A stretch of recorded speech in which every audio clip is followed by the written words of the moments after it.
Hello बच्चों, welcome again. Computational thinking पर हम लोग डिटेल से बात कर चुके हैं, बट आज के अपने इस वीडियो में प्रिंसिपल ऑफ कंप्यूटेशनल थिंकिंग को समझने वाले हैं। मेरा नाम मोहम्मद बाबर है और मैं पिछले 10 सालों से बच्चों को कंप्यूटर साइंस पढ़ा रहा हूँ। अपनी इस जर्नी में मैंने ऐसा 9th क्लास के लिए कोई कोर्स नहीं देखा जिस तरह का हुकूमत पंजाब ने बनाया है 9th क्लास के बच्चों के। आप लोग इस कोर्स को अगर समझ के कर लेते हो ना, तो कंप्यूटर साइंस आप इंटरमीडिएट में रखते हो या बैचलर में रखते हो, तो भैया आपको बहुत हेल्प होने वाली है। तो चलिए जी, स्टार्ट कर लेते हैं फिर प्रिंसिपल ऑफ कंप्यूटेशनल थिंकिंग। हाँ, आप लोग कंप्यूटर साइंस को समझ के पढ़ना चाहते हो तो हमारे इस चैनल को सब्सक्राइब करना मत भूलिएगा। इस प्लेलिस्ट के जरिए मैं आपको हर चीज जो आपकी बुक में लिखी हुई है समझाने जा रहा हूं, तो लाइक और शेयर जरूर कर दीजिएगा। चलें जी, बात कर लेते हैं प्रिंसिपल ऑफ कंप्यूटेशनल थिंकिंग की और जान लेते हैं कि ये कैसे करी जाती है। कंप्यूटेशनल थिंकिंग इन्वॉल्व सेवरल की प्रिंसिपल।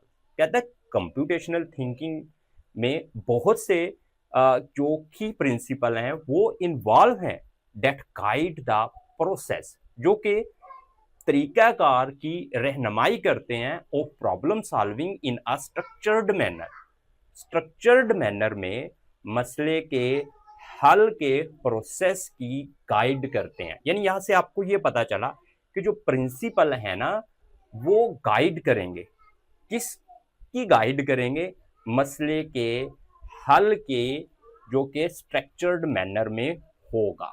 अब ये प्रिंसिपल्स कौन कौन से हैं? प्रिंसिपल हैं प्रॉब्लम अंडरस्टैंडिंग। डिटेल में बात करेंगे। प्रिंसिपल है प्रॉब्लम सिंप्लीफिकेशन, प्रिंसिपल है सॉल्यूशन सिलेक्शन एंड डिजाइन। तो चलें जी, बात कर लेते हैं अंडरस्टैंडिंग। अब बात कर लेते हैं प्रॉब्लम अंडरस्टैंडिंग पर। अंडरस्टैंडिंग ऑफ प्रॉब्लम, जब प्रॉब्लम को अंडरस्टैंड करेंगे ना, involve identifying the core issue. तो हमने प्रॉब्लम के जो कोर इशू होते हैं उनकी पहचान करनी। डिफाइनिंग द रिक्वायरमेंट, हम लोग जो मसले को हल करने के लिए चीजों की जरूरत है उसको डिफाइन कर रहे होंगे। एंड सेटिंग द ऑब्जेक्टिव, और जो प्रॉब्लम के ऑब्जेक्टिव हैं वो सेट करेंगे। और ये सारे काम उस वक्त कर रहे होंगे जब अंडरस्टैंडिंग ऑफ प्रॉब्लम हो रही होगी।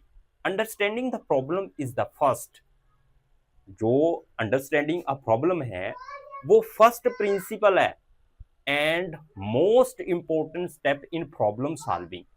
और प्रॉब्लम सॉल्विंग में बहुत अहम इसका किरदार है। जब आप लोग अल्बर्ट आइंस्टाइन की कोटेशन देखोगे ना अंडरस्टैंडिंग ऑफ प्रॉब्लम से मतलब, तो आपको बात समझ आ जानी है कितना अहम हिस्सा है ये, specially in computational thinking. Specially जब आप लोग कंप्यूटेशनल थिंकिंग कर रहे होंगे उस वक्त। This involve थ्रूली analysing the problem. अब जो अंडरस्टैंडिंग ऑफ प्रॉब्लम है, कह रहे इन्वॉल्व होता है इसमें थ्रूली एनालाइजिंग द प्रॉब्लम। जब आप प्रॉब्लम का तजिया कर रहे होंगे टू आइडेंटिफाई इट्स की कंपोनेंट, तो आप लोग इसके जो की कंपोनेंट हैं उनकी पहचान करोगे and requirement before attempting to find a solution. और जो जरूरियात हैं वो उनका पता आप लोग प्रॉब्लम के सॉल्यूशन को निकालने से पहले ही पता लगा लोगे। Albert Einstein understanding a problem के मतलब क्या कोटेशन देता है? बोलता है if I had an hour to solve a problem, अगर मेरे पास एक मसला को हल करने के लिए वक्त 1 घंटा है, I spend 55 minute thinking about the problem, तो मैं 55 मिनट प्रॉब्लम के बारे में सोचने में लगा दूंगा and 5 minute thinking about solution, and 5 minute thinking about solution, और 5 मिनट में फिर मैंने उस प्रॉब्लम का सोल्यूशन निकाल लेना। अब देखिए 60 मिनट में से 55 किसके लिए?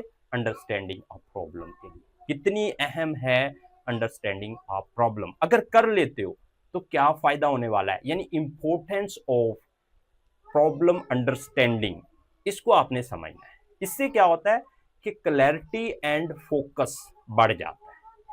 मसले के हल में क्लैरिटी एंड फोकस बढ़ जाता है। कैसे? By fully understanding the problem, जब आप लोग एक प्रॉब्लम को फुली अंडरस्टैंड कर लेते हो, you gain clarity on what need to be solve, कि आपको सॉल्व करने के लिए क्या जरूरत है, यानी क्या जरूरी है चीजें, इसके बारे में क्लैरिटी गेन कर लेते हो।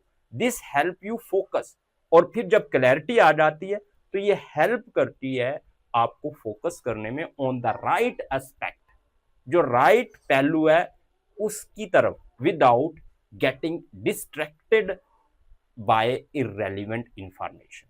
और जो डिस्ट्रैक्टेड इररेलेवेंट इंफॉर्मेशन होती है उसकी तरफ जाने से आपको रोकती है। ये है क्लैरिटी एंड फोकस। उसी वक्त आएगा जब आप लोग अंडरस्टैंडिंग अ प्रॉब्लम कर लो। डिफाइनिंग गोल, जब अंडरस्टैंडिंग अ प्रॉब्लम होगी ना आपको, तो आप अपनी प्रॉब्लम का गोल भी डिफाइन कर पाओगे। कैसे? Proper understanding of the problem allow you to define clear and achievable goal. तो आपको ये इस तरफ पुश करेगा कि आप लोग अपनी प्रॉब्लम का जो क्लियर और अचीवेबल गोल सेट कर सकते हो। You can determine what the final outcome, तो आप लोग ये डिटरमाइन कर पाओगे कि फाइनल आउटपुट क्या है। Should like and send specific objective to reach that outcome, और जो आप लोग आउटकम चाह रहे हो तो उसको हासिल करने के लिए क्या स्पेसिफिक ऑब्जेक्टिव्स हैं जिनको आपने अचीव करना है, ये आप लोग अंडरस्टैंडिंग अ प्रॉब्लम करके डिफाइनिंग अ गोल कर सकते हो set. Efficient solution when you comprehend, यानी when you comprehend means what? Comprehend means what? Comprehend का मतलब होता है अंडरस्टैंडिंग द प्रॉब्लम वेल, यानी जब आप लोग अच्छे तरीके से प्रॉब्लम को अंडरस्टैंड कर लेते हो, यू कैन डिवाइस। डिवाइस का मतलब क्या है? प्लान कर पाते हो। यू कैन डिवाइस यानी आप लोग प्लान करोगे more efficient and effective solution, ज्यादा बेहतर और मौसर जवाब जो है ना प्लान कर पाओगे आप लोग एक प्रॉब्लम का solution. You can choose the best method, आप लोग फिर क्या कर सकते हो, आपके पास ऑप्शन आ जाती है कि आप लोग बेस्ट मेथड का की सिलेक्शन कर सको, एंड टूल, और टूल की टू एड्रेस द प्रॉब्लम, जो प्रॉब्लम को एड्रेस करे। सेविंग टाइम एंड रिसोर्सेज, इससे वक्त भी बचता है और रिसोर्सेज की भी बचत होती है। अवॉइडिंग मिस्टेक्स, अब देखिए अंडरस्टैंडिंग अ प्रॉब्लम कर लिया तो जो पिटफॉल मिस्टेक्स हैं यानी अनएक्सपेक्टेड मिस्टेक्स हैं, आप लोग उनसे भी अवॉइड कर सकते हो। By thoroughly understanding the problem you can avoid common pitfall and mistakes, यानी फिटफॉल का मतलब क्या है? अनएक्सपेक्टेड गलतियां, उनसे आप लोग अवॉइड कर सकते हो अगर आपको अंडरस्टैंडिंग अ प्रॉब्लम है। मिसअंडरस्टैंडिंग अगर है तो क्या हो सकता है? The problem can lead to incorrect solution, तो प्रॉब्लम आपको गलत इस्तेमाल की तरफ लीड कर सकती है। इससे क्या होगा? वेस्टेड एफर्ट, जो आपने प्रॉब्लम सॉल्व करने के लिए एफर्ट लगाई है ना, वो वेस्ट हो जाएगी। एग्जाम्पल बिल्डिंग अ स्कूल वेबसाइट, अब अंडरस्टैंडिंग अ प्रॉब्लम को एक स्कूल की वेबसाइट बनाने की मिसाल से समझते हैं। Imagine you are asked to build a website for your school. Imagine करें कि आपको काम दिया गया है कि आप अपने स्कूल की एक वेबसाइट बनाएं बिफोर जंपिंग इनटू कोडिंग। तो वेबसाइट पर बैठ के तो कोडिंग करने से पहले you need to understand the problem, आपको प्रॉब्लम को समझने की जरूरत है। आइडेंटिफाइंग रिक्वायरमेंट, तो आपने क्या करना है? आइडेंटिफाइंग रिक्वायरमेंट यानी जो प्रॉब्लम आप लोग सॉल्व करने जा रहे हो ना, उसके लिए आपको क्या क्या चीजें रिक्वायर हैं, ये आपने आइडेंटिफाई करना। और ये कब आएगी आप में? जब आप लोग अंडरस्टैंडिंग प्रॉब्लम करोगे। What feature does the website need, यानी आप लोग वेबसाइट बनाना चाह रहे हो तो उसमें क्या क्या फीचर होनी चाहिए। For example page for news, यानी आप लोग पेज बनाओगे जिसमें आपके स्कूल की जो खबरें हैं वो जारी होनी है। इवेंट्स, जो आपके स्कूल में इवेंट्स होने हैं उसके लिए अलग से पेज बना लो। क्लास स्केड्यूल्स, क्लासेस का जो शेड्यूल होना है वो आप लोग डिस्प्ले करोगे। एंड कॉन्टैक्ट इंफॉर्मेशन, तो ये पेजेस आप अपनी स्कूल की वेबसाइट में आपने बनाने हैं। तो ये क्या है, आपकी वेबसाइट की रिक्वायरमेंट है, यूजर नीड। तो आपने ये भी समझना है कि आपकी वेबसाइट पे जो बंदा आएगा वो यूजर है, वो पेरेंट हो सकता है, वो स्टूडेंट हो सकता है, वो टीचर हो सकता है। अब ये आपकी ऑडियंस है, इसको मद्देनजर रखकर आपने अपनी वेबसाइट के जो न्यूज वाले पेजेस हैं, इवेंट्स वाले पेजेस हैं, स्केड्यूल्स, क्लास स्केड्यूल्स हैं और कंटेंट इंफॉर्मेशन, वो आपने देनी है। Who will use the website, इसमें आपने ये जानना है कि आपकी वेबसाइट को कौन इस्तेमाल करेगा, student, teacher, parent. Understanding your audience help in designing user friendly interface. तो अगर आप लोग अपने ऑडियंस को अंडरस्टैंड कर चुके हो ना, तो फिर आप लोग क्या करोगे, अपनी वेबसाइट का ऐसा डिजाइन बनाओगे जो कि यूजर फ्रेंडली होगा, यानी आपकी वेबसाइट पर आने वालों के लिए दोस्ताना माहौल लगेगा उनको। टेक्निकल कॉन्स्ट्रेंट्स, टेक्निकल कॉन्स्ट्रेंट्स में क्या है, what resources and tools are available. अब आपने आइडेंटिफाई कर लिया रिक्वायरमेंट को, यूजर की जो नीड है उसको पहचान लिया, तो आपको टेक्निकल कॉन्स्ट्रेंट्स के बारे में जानना है।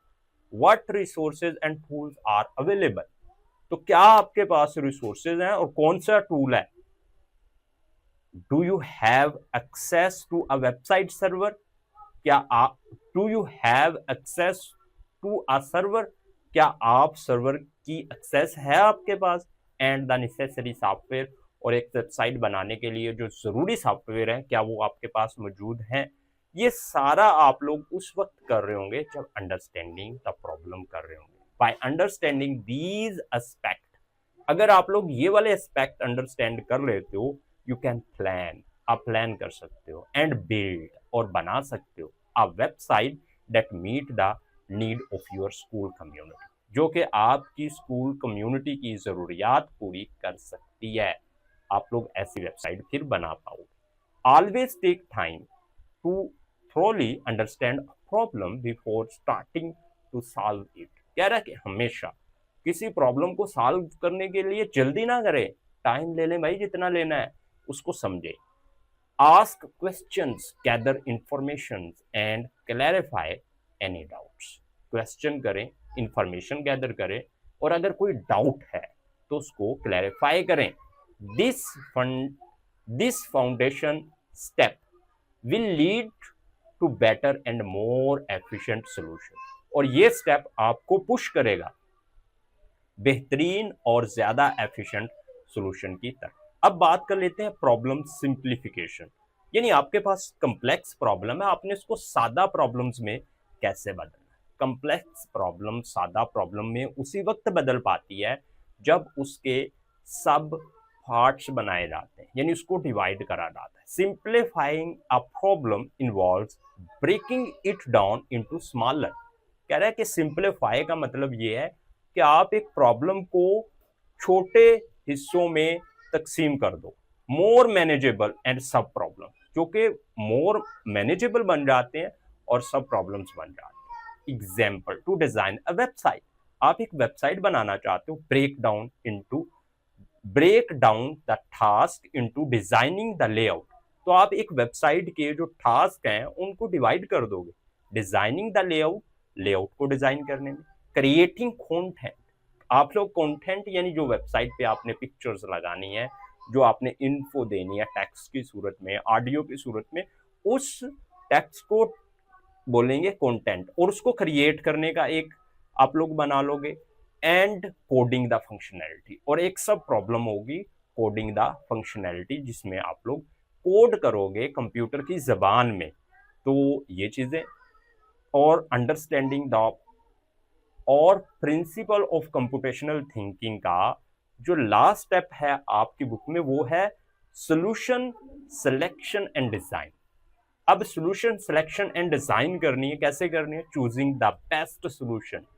अब देखिए, बेस्ट सॉल्यूशन उसी वक्त आप लोग सिलेक्ट कर पाओगे ना जब आपको प्रॉब्लम की समझ आए और आप एक प्रॉब्लम के एक से ज्यादा सॉल्यूशन निकाल चुके हो, और उन सॉल्यूशन में से जो बेस्ट है उसको आपने सेलेक्ट करना है। Evaluating different approach. तो इवैल्यूएट करने के लिए, डिफरेंट सोल्यूशन में से इवैल्यूएट करने के लिए कि बेस्ट कौन सा है, डिफरेंट अप्रोचेस अपनाओगे and selecting the most efficient one. और उन कई सॉल्यूशंस में से जो मोस्ट एफिशिएंट है वो कौन सा है, वो आप designing the solution require creating a detail plan or algorithms. तो कह रहे हैं डिजाइनिंग द सॉल्यूशन, जब सॉल्यूशन को डिजाइन कर रहे होते हैं तो वो डिटेल पार्ट प्लान होता है या एल्गोरिदम होता है। तो मिलते हैं नेक्स्ट वीडियो में जिसमें हम लोग एल्गोरिदम डिजाइन पर बात करेंगे। अगर आप लोग फर्स्ट टाइम हो, चैनल को सब्सक्राइब कर दो, वीडियो को लाइक और शेयर कर दो।